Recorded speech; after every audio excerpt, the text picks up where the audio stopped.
Welcome back. The Eastern Caribbean Central Bank is taking its corporate social responsibility to the next level through the ECCB Connects platform. Citizens of member states are being invited to a 2-day virtual session to network with figureheads on regional growth and resilience. Senior Project Specialist Sybil Welsh says the key focus is collaboration for the future of all regional citizens.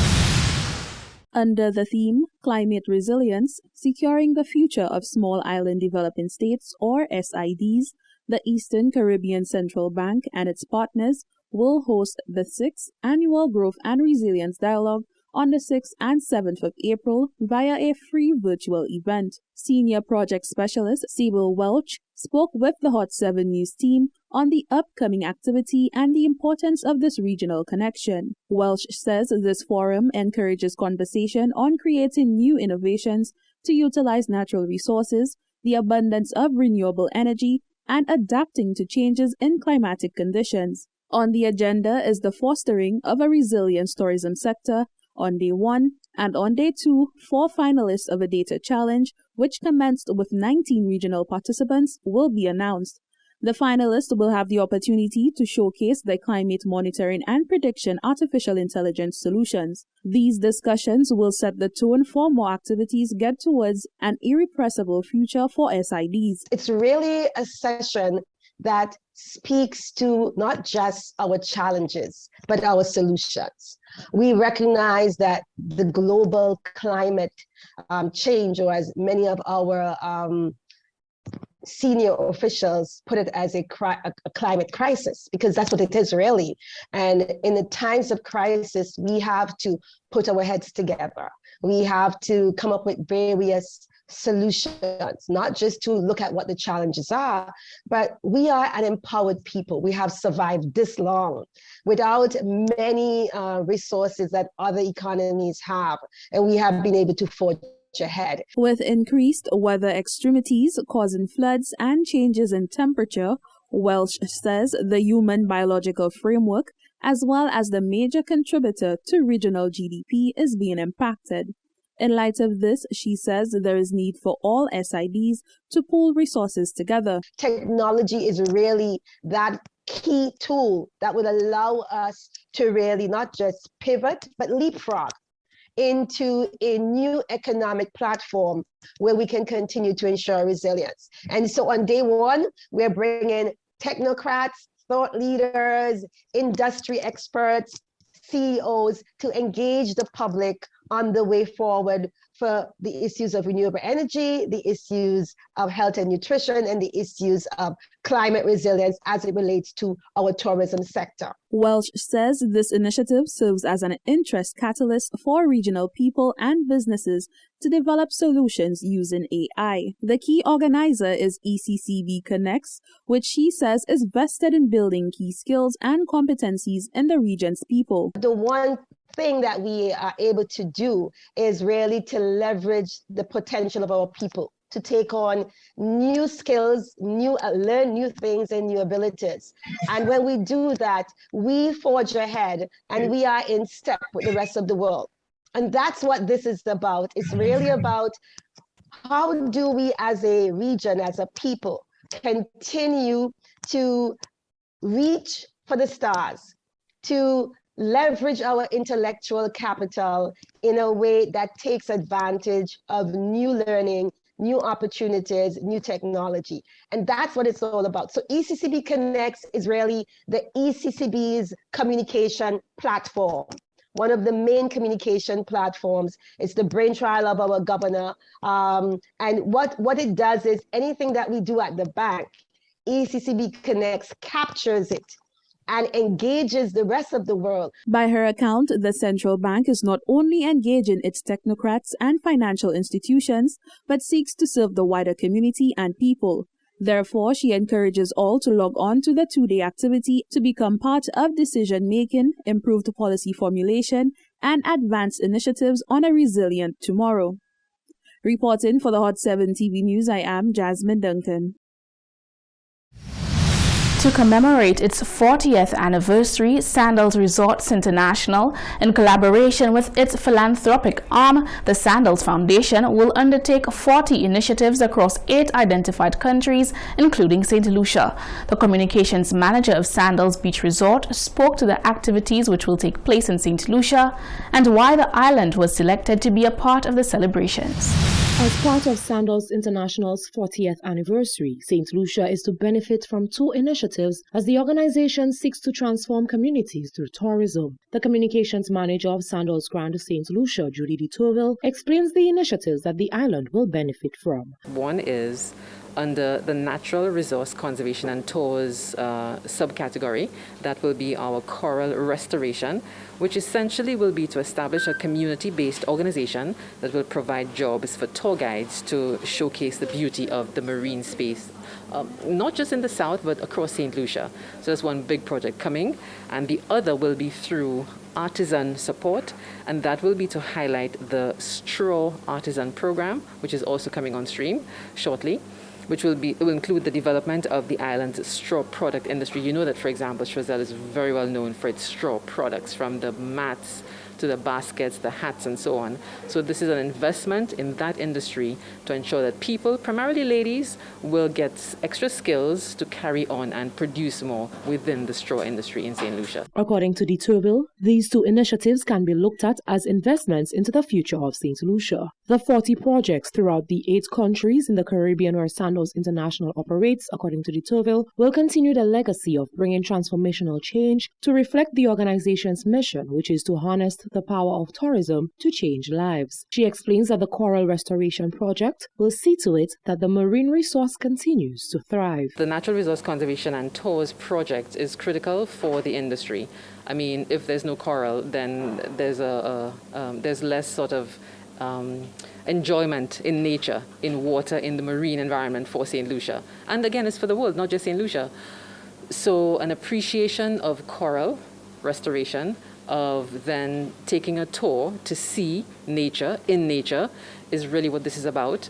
And so it is about growing the industry along the marine aspect and engendering in us as St. Lucians a sort of a caring for the environment as well. The artisan industry, particularly the weaving of straw products, is a deeply rooted part of St. Lucia culture. De Tourville explains that the investment into the sector is a sure way to guarantee the viability of the industry. That really is coming from the roots of St. Lucian culture. And again, heading to the south of the island, where that has been a pervasive part of our culture for generations, of ladies passing on the skill to their children, daughters primarily.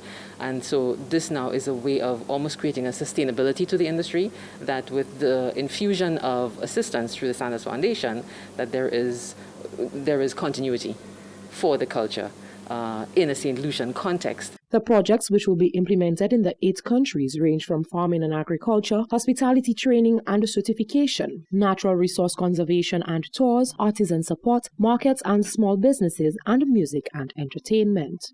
Reporting for Hot 7 News, I am Genevieve Gonzalez.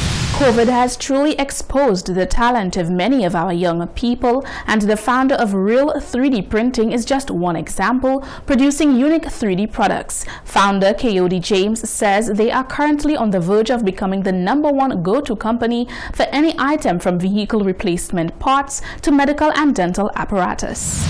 The word unavailable has been stricken from the vocabulary of Real 3D Printing's owner, Kayode James. On his quest to fulfill something greater in life, he stumbled on the endless possibilities that were presented by a 3D printer. In an interview with the Hot 7 News team, James says products are intricately detailed and constructed to an extremely high material quality and tolerance to meet standards for medical and commercial use. He says the lack of readily available replacement pieces and customized goods, coupled with the lengthy turnaround time for outsourcing products, will become a thing of the past with this new technology. Real 3D Printing is a local additive manufacturing company. We basically utilize 3D printing technology and a wide range of human resources and other technology to fabricate a wide range of plastic goods, which we categorize in these 4 services: merchandise, replacement parts, custom parts, and prototypes. So for example, in merchandise, you will get keychains, custom keychains, cookie cutters, cake toppers, fondant stamps, trophies, plaques, bookmarks, you name it, badges, brooches, replacement parts. Well, the term speaks for itself. It's more to facilitate, replacement parts and custom parts. It's more to facilitate, you have stuff at your house that's broken, worn out. We're here to replace those plastic components for you, rather than having to throw it out or anything like that.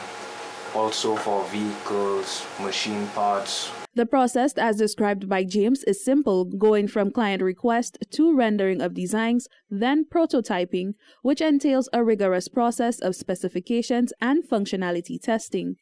Just before production, final production or print stage, we basically do a prototype, So we print a prototype to just ensure that if it's, let's say something like a keychain, it matches up to what the digital design shows.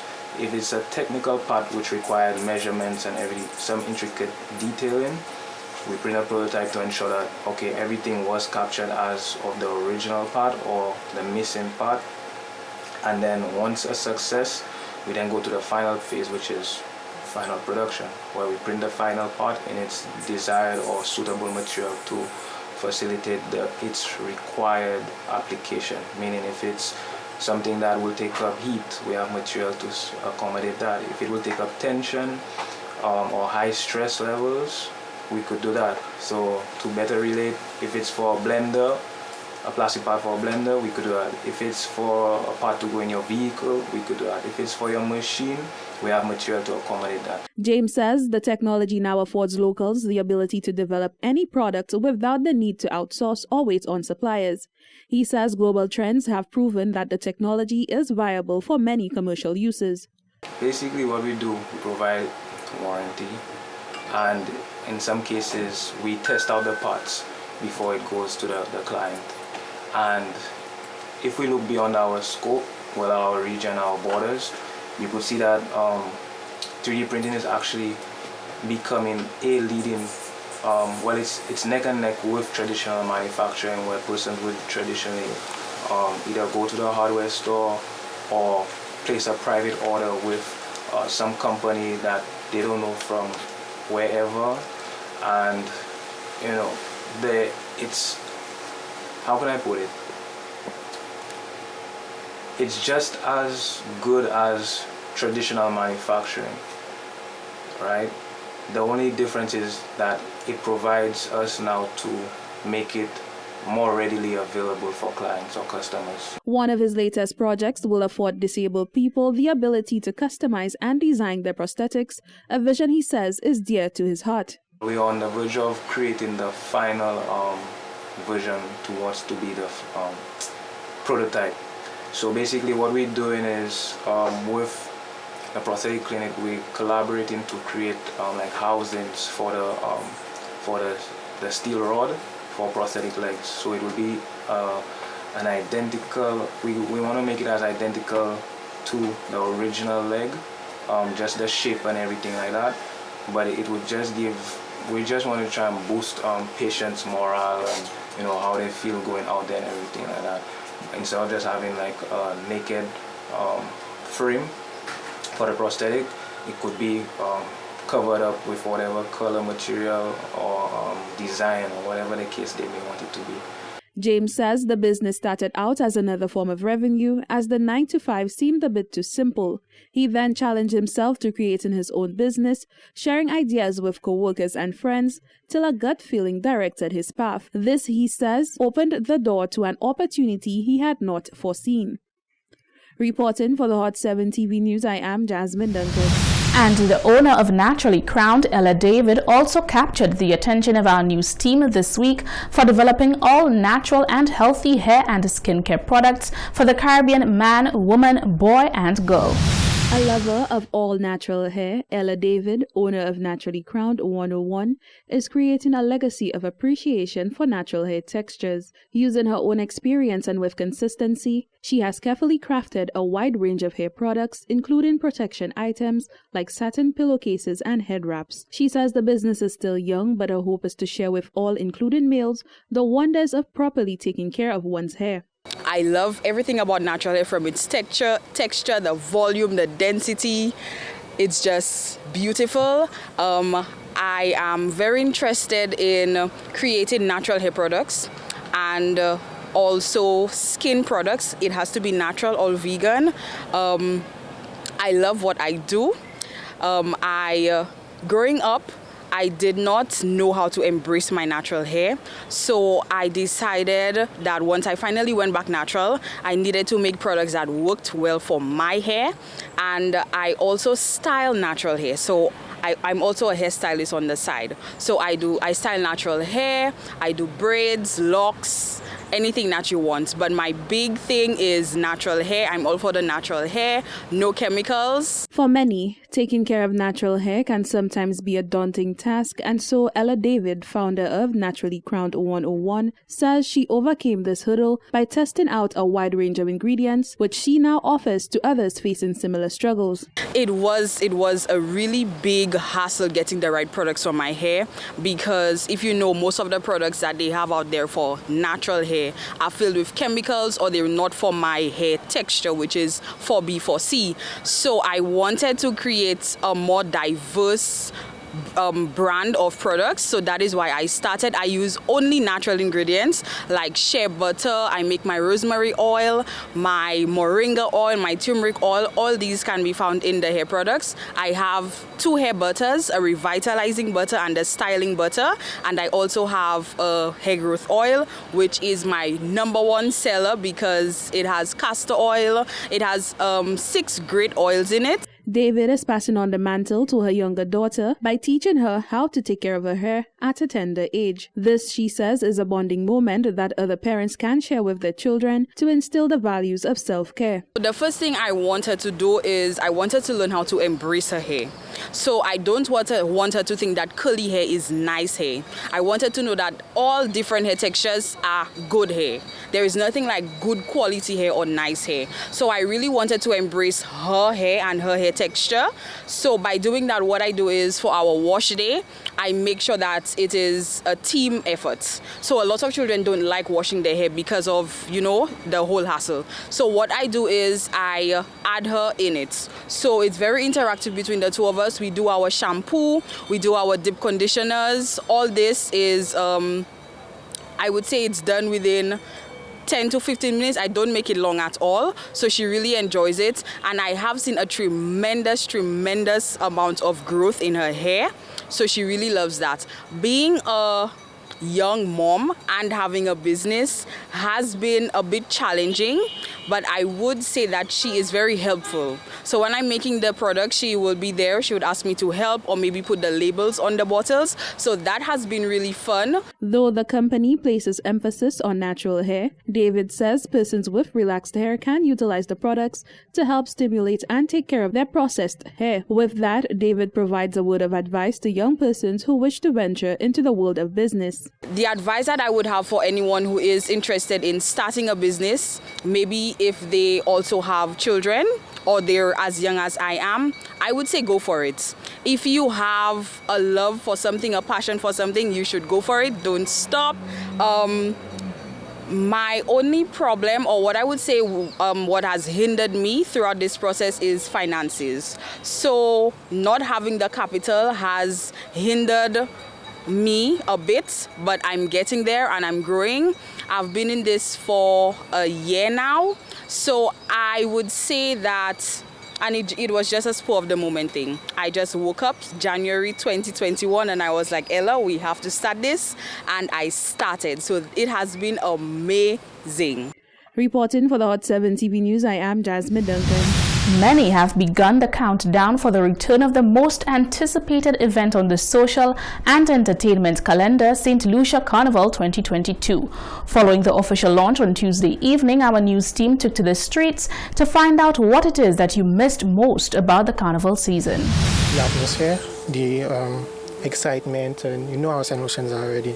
We like to let loose and stuff like that, so that's mostly what I miss about it. I myself, I like to stay at my house. I don't go often, but it's just to experience it with, your family and friends, That's mostly what I miss about it. Yeah. As a Christian, I don't condone carnival, but I used to enjoy watching the TV, watching people make a march after themselves. There are some madman costumes in the world, so I just catch my kicks on that. Just the energy, the increase in, just the different events and the different vibes around it and everything like that, so hopefully we could get back to that soon. Well, at first I say I changed my life, but then and now, what I miss about carnival is climbing the pole by the government building and walking out from Massey Mega, the whole yard with my black boots and enjoying myself, Hollywood and toxic. Well, I would say I miss making money, freeing up myself, having the enjoyment at Whitford, Vice. Everything, the music, everybody, the vibe, going out, living things up. We are due for another break. When we come back, we have more news.